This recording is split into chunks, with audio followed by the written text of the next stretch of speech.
भूतं च भव्यं च सर्वं यश्चादितिष्ठते स्वरस्य च केवलं तस्मै ज्येष्ठाय ब्रह्मणे नमः। बोलिए सत्य सनातन वैदिक धर्म की। इस व्यासपीठ पर विराजमान पप्पू शास्त्री जी, उनके सभी सहयोगी कार्यकर्ता, श्रीमद् भागवत सप्ताह ज्ञान यज्ञ के आयोजक श्री रामवीर सिंह जी, उनका समस्त परिवार, समस्त ग्रामवासी, क्षेत्रवासी, सभी सहयोगी जन, उपस्थित सभी संतजन, धर्म के प्रेमी सज्जनों, श्रद्धामयी मात्र शक्ति, आप बहुत अच्छी कथा का श्रवण कर रहे थे। और सही बात यह है कि जितने भी क्षेत्र में कथाएं हो रही हैं भागवत की,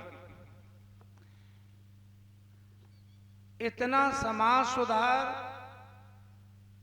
किसी की कथा में सुनने को हमें नहीं मिलता जितना पप्पू शास्त्री की कथा में आज समाज सुधार की, परिवार की बात कही जा रही है, इतना किसी की कथा में नहीं मिलता। वहां आपने देखा सारे दिन इधर उधर की बातें तो होती रहती हैं, लेकिन आज राम कथा के माध्यम से भी आप सबको सीखने को मिला। और बार बार आपसे ये भी कहा गया कि केवल सुनने मात्र से कुछ ही नहीं होता, सुन करके उसको अपने जीवन में धारण भी करना चाहिए। इस कथा को अपने जीवन का आदर्श बनाए। राम क्या थे? राम हमारे जीवन के आदर्श हैं। कृष्ण हमारे जीवन का आदर्श है। यदि उन महापुरुषों को आप अपने जीवन का आदर्श बनाएंगे तो आपके जीवन में परिवर्तन होगा। यदि उनको अपने जीवन का आदर्श नहीं बनाएंगे तो केवल उनके नाम लेने से, जैसे मिश्री मिश्री कहने से मोह मीठा नहीं होता, उसी तरह से केवल उनकी कथा इस कान सुनी उस कान निकालने से कोई फायदा नहीं है, उसको जीवन में अपनाना पड़ेगा। समाज में बड़ी ही कुरीति है, अंधविश्वास है, पाखंड है। और अभी शास्त्री जी कह रहे थे कि बड़े बड़े पढ़े लिखे लोग, बड़े बड़े राजा लोग अंधविश्वास में कैसे फंस रहे हैं, और ये इनके मन में ये बात क्यों आ रही है? और भी तो शास्त्री है, उनके मन में ये क्यों नहीं आती? भागवत के मंच से कभी भी राष्ट्र के परिवार सम्मेलन की चर्चा, कुरीति की चर्चा कोई शास्त्री नहीं कर रहा, जो आज मैंने सुना है। मैं तो धन्यवाद करता हूं पप्पू शास्त्री का, और आप सबसे निवेदन करूंगा कि ऐसे ही शास्त्री समाज में आना चाहिए, जिससे हमारे समाज में परिवर्तन आए। तो क्यों नहीं पढ़े लिखे लोग, बड़े बड़े राजा लोग बोले अंधविश्वास पाखंड में क्यों फंस रहे हैं, कुरीतियों में ये क्यों फंस रहे हैं? ये अभी कहा था, और ये इनके मन में आया, औरों के नहीं आया। क्यों? क्योंकि आपने सुना होगा कि लोग कहते हैं कि कैसे बाबा हो तुम, कहते हैं बाबा के प्रकार के होते हैं। तो उन्होंने कहा कजू चोट के, कजू चपेट के, कजू लूट के, कजू लपेट के, कजू पेट के, कजू ठेठ के, ऐसे ही शास्त्री वो होते। हमारे यहाँ ये कहा जाता है कि जो वेद पढ़ते हैं, जिनको वेद पढ़ना नहीं आता वो शास्त्र पढ़ते हैं, और जिनको शास्त्र भी पढ़ना नहीं आता वो पुराण पढ़ते हैं, और जिनको पुराण भी पढ़ना नहीं आता वो खेती करते हैं, और जिनको खेती करना भी नहीं आता वो भागवत पहुंचते। ऐसे शास्त्री क्या सोचेंगे समाज के बारे में? पप्पू शास्त्री को मैं घर तक जानता हूं। हीरापुर में मैं इनके पिताजी के साथ 15-15 दिन, एक महीना रुका हूं घर पे। 90-100 बीघा जमीन थी उस समय में, अब बढ़ा ली होगी तो मुझे पता नहीं, मैं काफी दिन से गया नहीं। और दो ही भाई हैं ये। पिताजी सरपंच रहे 27 गांवन के, और हाथी घर पे रहता था। तो ऐसे नहीं है कि केवल पेट को भरने के लिए शास्त्री गिरी बाजा बजा के शुरू कर दो।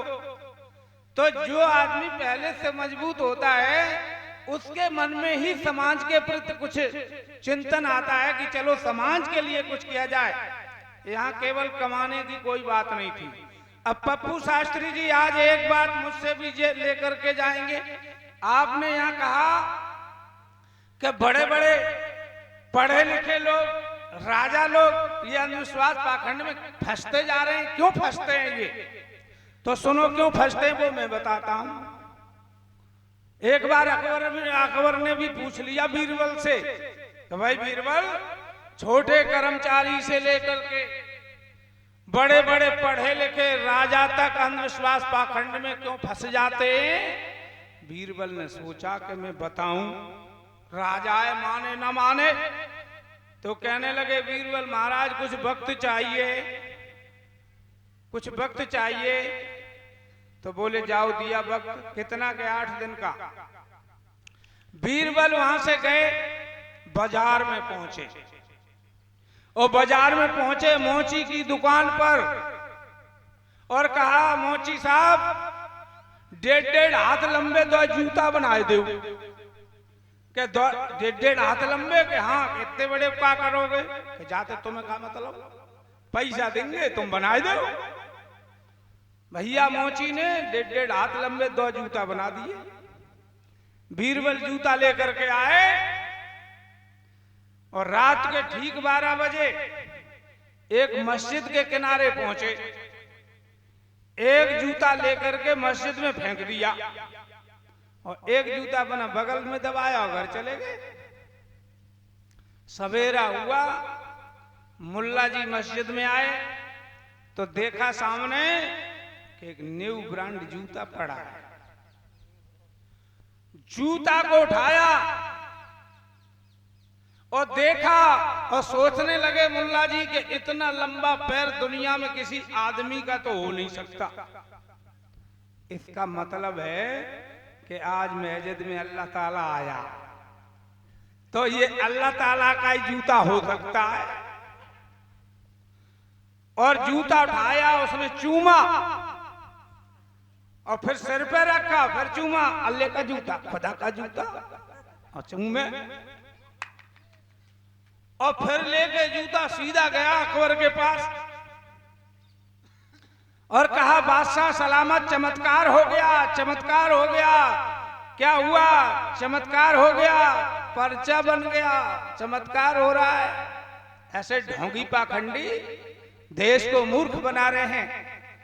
गाड़ियां पलट रही हैं, 1-1 हजार आदमी मर रहा है। इन धूर्तों से पूछो, तू इतने बड़ा ज्ञानी का बच्चा है तो पहले क्यों नहीं बता दिया कि वहां रेल में हादसा होने वाला है? रास्ता बदल दिया जाता, रेल को रोक दिया जाता। लेकिन देख रहे हो पर्चा बन रहे हैं, और मूर्ख जनता यूट्यूब पे देख देख के भीड़ लगा रही है।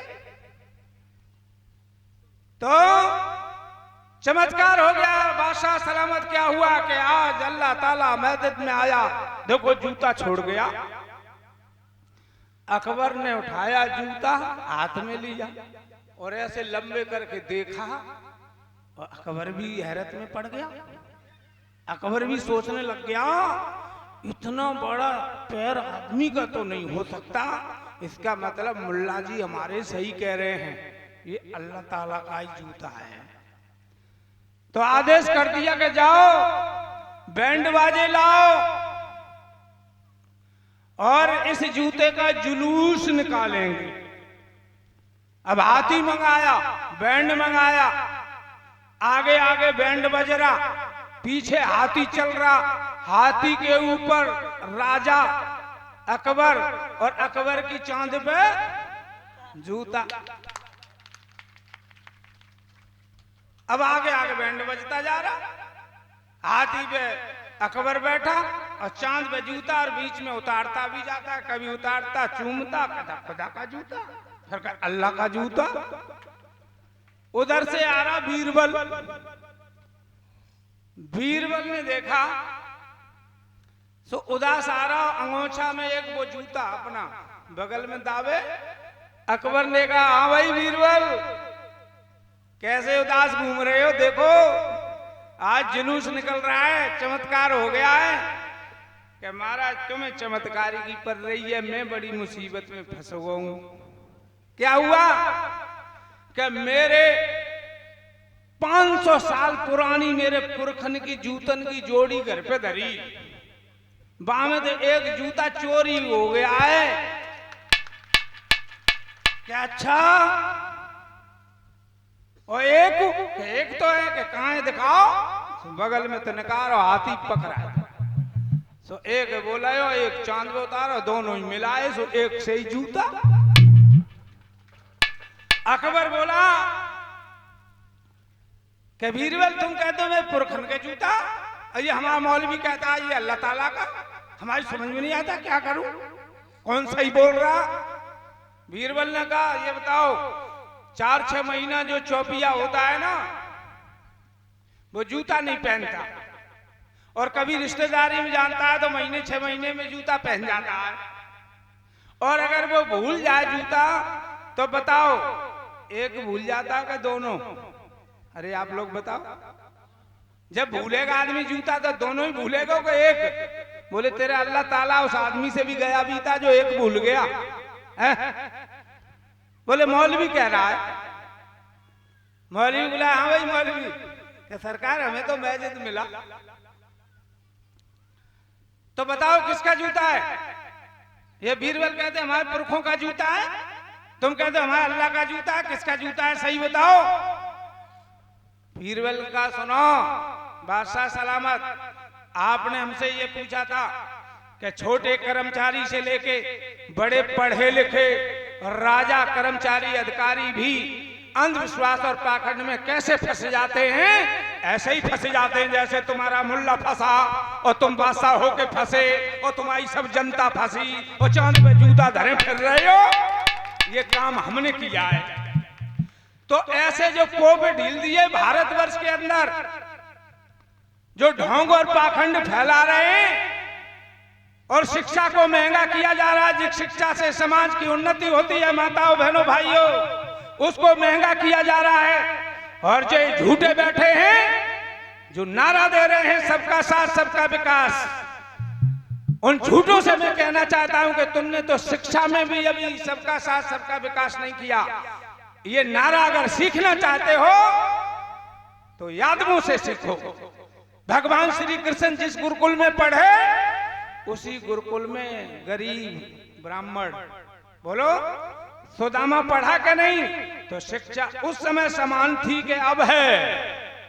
आज गरीब के बच्चे के हाथ में दलिया और खिचड़ी का कटोरा है और पैसे वाले के बच्चे अच्छे स्कूलों में पढ़ रहे। जब शिक्षा में ही समानता नहीं है तो कानून में समान की बात करते हैं। तो ये केवल जनता को गुमराह करने वाले लोग, कोई पर्चा बना रहा है, कोई कुछ कर रहा है। इसलिए आपको जागरूक होना चाहिए। इस देश में शिक्षा को महंगा किया जा रहा है ताकि अकिल के बैलों को अंधविश्वास पाखंड के कोलू में जोता जा सके।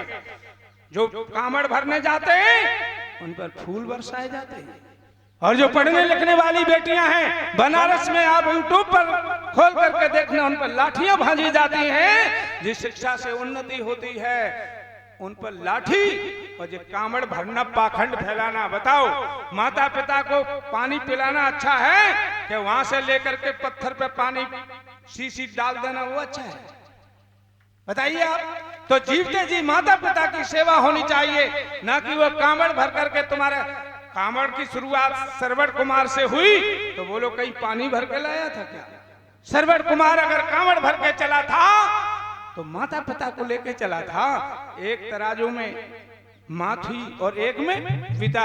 ऐसी कामड़ लेकर के हिम्मत है तो लेकर के चलो, तीर्थों में घुमा करके लाओ अपने माता पिता को।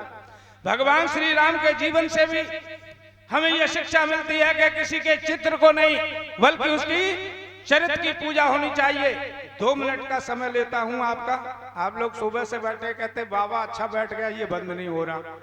अभी 2-3 मिनट हो गए, 2 मिनट और।